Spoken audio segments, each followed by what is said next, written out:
বন্ধুরা, এই ভিডিওটা জাস্ট একবার দেখো। একটা গরুর ছোট্ট বাছুর খেলার মাঠে কেমন ঘোড়াদের সঙ্গে দৌড়ে বেড়াচ্ছে। শুধু দৌড়াচ্ছেই না, লাফ দিয়ে উঁচু দেওয়াল ডিঙ্গিয়ে যাচ্ছে। তোমাদের কি মনে হয় এটা কি কোনো ম্যাজিক? একদম না। এটা হচ্ছে আশেপাশে থাকা সঙ্গীতের এফেক্ট, আশেপাশে থাকা এনভায়রনমেন্টের এফেক্ট। সে ঘোড়াদের সঙ্গে থেকে নিজেকে ঘোড়া ভাবতে শুরু করে। ঘোড়াদের মতো দৌড়ায়, ঘোড়াদের মতো লাফায়, সবকিছু ঘোড়াদের মতো করার চেষ্টা করে। এই জন্যই বলে, তুমি কোথায় জন্মেছো, কোন পরিবেশে আছো, এটা কিন্তু ইম্পর্টেন্ট নয়। কিন্তু তুমি কাদের সঙ্গে বড় হচ্ছ, কোন মাইন্ডসেটের মানুষদের সঙ্গে চলাফেরা করছো, এটা ভীষণ ইম্পর্টেন্ট।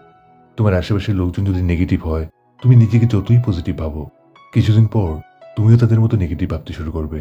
যদি তোমার আশেপাশে পজিটিভ ভাবতে থাকা লোকজন হয়, যাদের বড় কিছু করার বা হবার চিন্তা ভাবনা থাকে, যারা কিছু শিখতে আগ্রহী, যারা অল টাইম এগিয়ে যাবার কথা বলে, তুমিও তাদের মতো কিছু শিখতে বা জীবনে এগিয়ে যেতে আগ্রহী হবে। যদি চাও যে তোমার ভাগ্যটা বদলাক, তাহলে তোমার আশেপাশের লোকজনদের দেখো এবং প্রয়োজনে সেটাকে বদলে ফেলো।